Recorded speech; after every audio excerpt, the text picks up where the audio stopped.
The benefit has been profound. A ketamine and nitrous oxide trip report by Zulu, posted to earwid.org February 25th, 2017. I hope my experience here can shed light on what is happening with the synergy of these two substances. I'll try to be brief and only provide what I believe is relevant information, although it is tied in with a story of alcoholism. I'm a 32-year-old successful business owner with numerous college degrees. I've also been an alcoholic over half my life. I've made numerous attempts to quit drinking over the past 16 years to no long-term avail. That was until this past year. Psychedelics have played an instrumental role in unlocking my psychotic patterns of perpetual self-destruction through alcohol. The first 3 months of alcohol abstinence are a living hell. It is the most physically, psychologically, and spiritually challenging and exhausting marathon ever. I felt like a tiny lost sailboat in a Category 5 hurricane. I am now happier and healthier now than I've ever been in my entire life. I took kratom and smoked cigarettes often during the day, and occasional nitrous oxide at night, to relieve the tension and ease the cravings of withdrawal. After 4 months of this, my body had detoxed more than ever in 16 years. I started to come alive again. I'd been sober for 10 months, and off kratom for at least 3. I was still smoking cigarettes and vaping regularly, like many alcoholics in recovery. I should note that I'd been seeing an addiction therapist, as well as being on the paleo diet. So my body was very clean, almost exclusively home-cooked meals with organic whole foods and almost zero sugar consumption.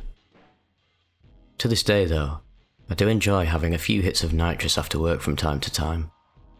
A good friend of mine had some pharmaceutical-grade ketamine and asked if I wanted to try it. I'd only ever heard anecdotal reports about it prior. He is a very intelligent and trustworthy person who I respect highly.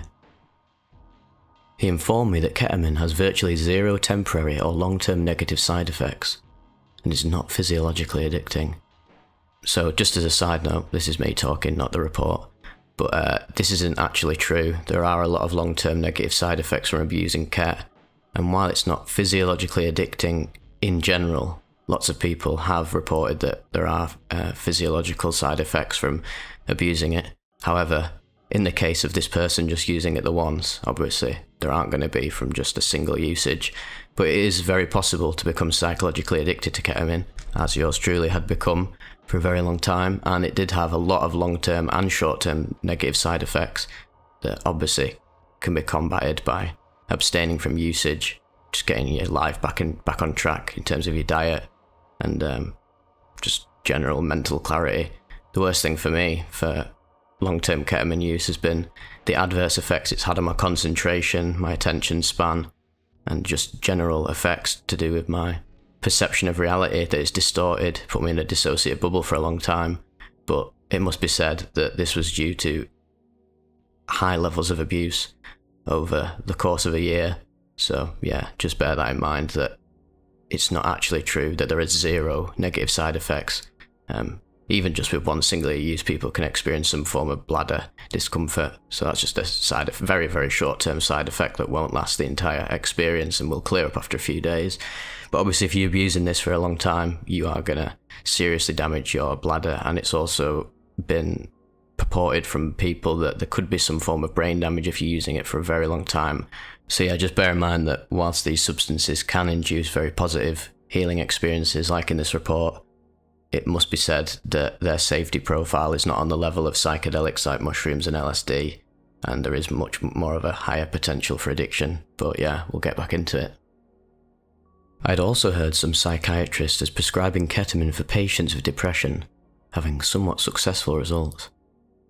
So I decided I'd go and try it with him. The onset. At 9 PM on a Wednesday evening, my friend and I insufflated approximately 100 milligrams of powdered ketamine in the comfort of my own home. I had no defined intentions nor expectations, besides the curiosity of what bodily or psychosomatic effects would take place. The set and setting was both relaxed and optimistic, as well as safe and honest. I had no idea the experience to come would positively affect me for days and months afterwards. Immediately after snorting, there was a distinct nasal burn, but not unbearable. This subsided after 10 to 15 minutes. After 5 to 10 minutes, I felt heavy and slightly off balance. I also felt a little bit disoriented and almost drunk, but without the euphoria. I'll admit, the ketamine alone is not all that enjoyable. Bright lights are overpowering, and I got a bit of anxiety. My friend and I chatted for 30 more minutes or so. I felt a bit awkward and uncomfortable, and decided that ketamine wasn't for me, and I just wanted it to be over. So I excused myself to retire for the rest of the night. As I often do right before bed to relieve tension or slip into a more relaxed state, I decided to do a few hits of nitrous.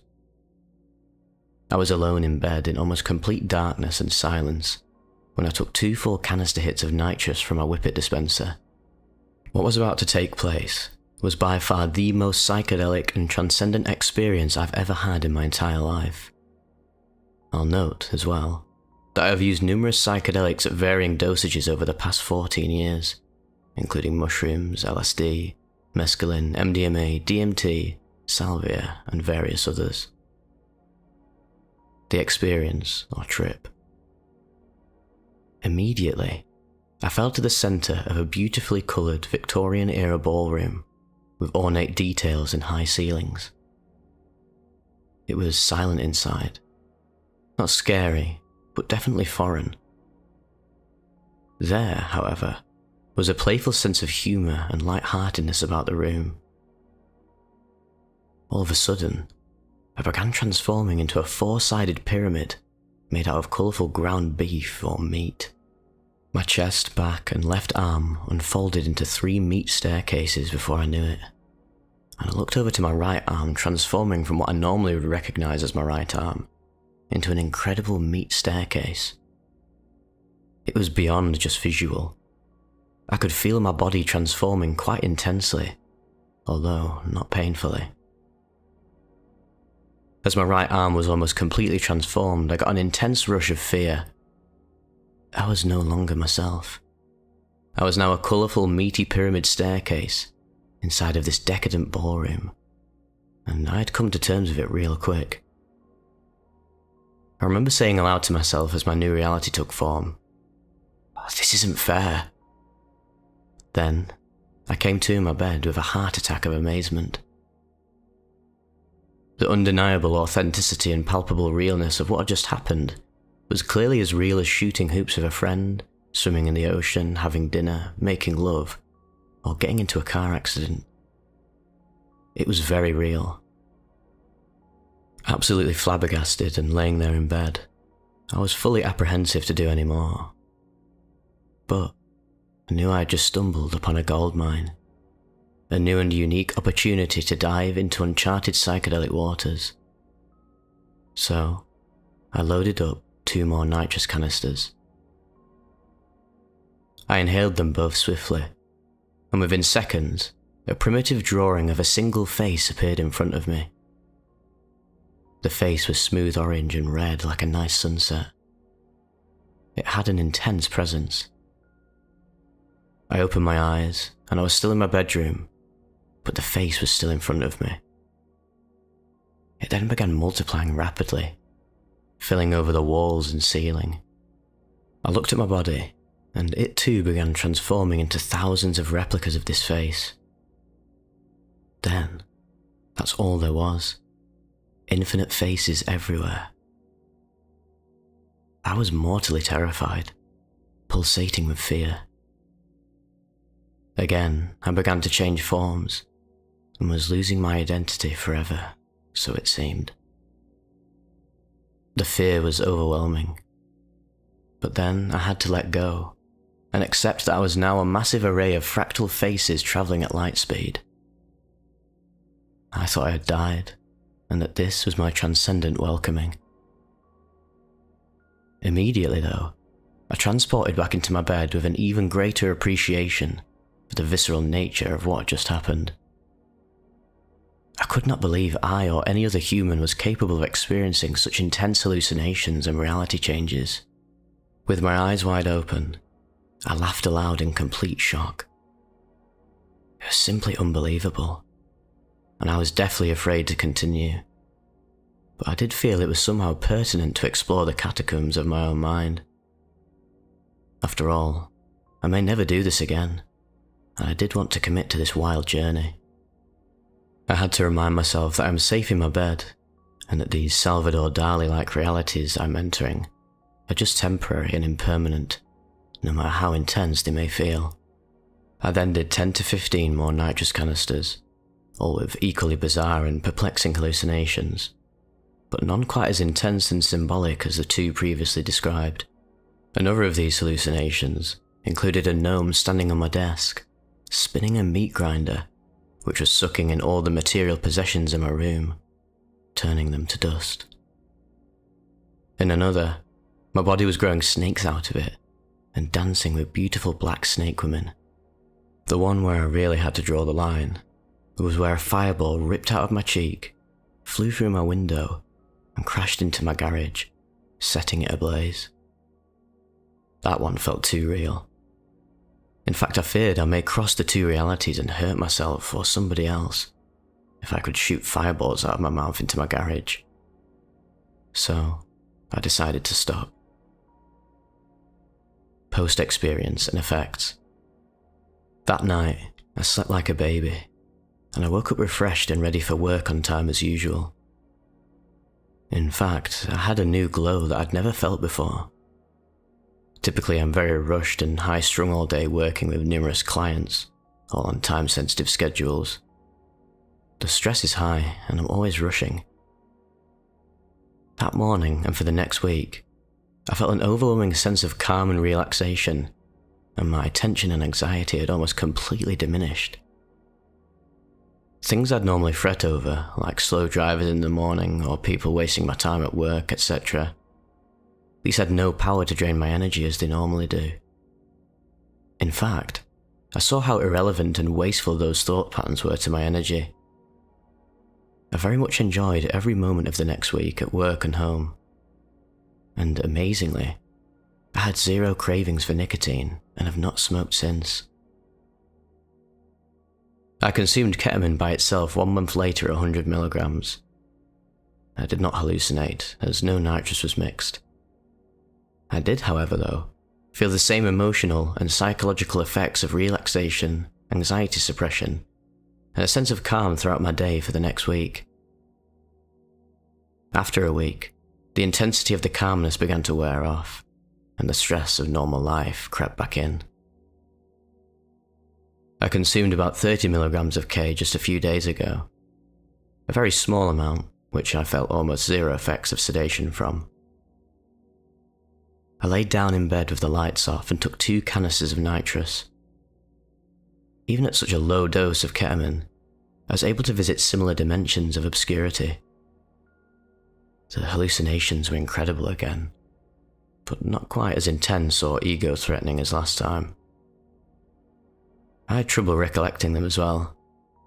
The next week or so, I did not feel the same intense relaxation and calm as the previous 2 times using ketamine. I'd surmised that the K is having lasting effects throughout my neurological pathways, long after the 1 hour high that it seems to last for. My therapist said it pretty clearly that it's a tranquilizer, and it seems to be making you more tranquil. From what I have gathered from the psychedelic community over the past 10 years, is that psychedelics can often induce mystical experiences in us, shattering our frail concepts of culturally constructed reality and personal identity. These realities we construct are far too often self-limiting or self-deprecating. Psychedelic experiences can cut to the core of our being, helping us see the beauty of our world and the temporal nature of our precious life, often freeing us from the grips of the past. With the combination of ketamine and nitrous, I can see 2 major benefits. The ketamine alone, no doubt, has stress-reducing effects for days after. The wild hallucinations from the combination of ketamine and nitrous allowed me to see my culturally constructed identity, watch it massively transform out of my control, and finally let it go. I believe this is, or is similar to ego death. Another major benefit to ketamine and nitrous as it is short in duration and almost completely benign on the body. Other psychedelics can last a very long time and are difficult to navigate with negative emotions. I feel as though hallucinating in a safe environment and with short duration, even at great intensity, can be a positive stressor. For example, giving a speech is a positive stressor. There is lots of anxiety, expectation, and planning going into a speech, but once successfully delivered, feels incredibly rewarding. The stress of a successfully completed trip, coupled with positive mood tranquilizing effects which linger for up to a week, I believe are tremendously positive. For a recovering alcoholic with a high-stress life, seemingly on the verge of relapse every day, the benefit of this relatively gentle yet effective combination of substances has been utterly profound.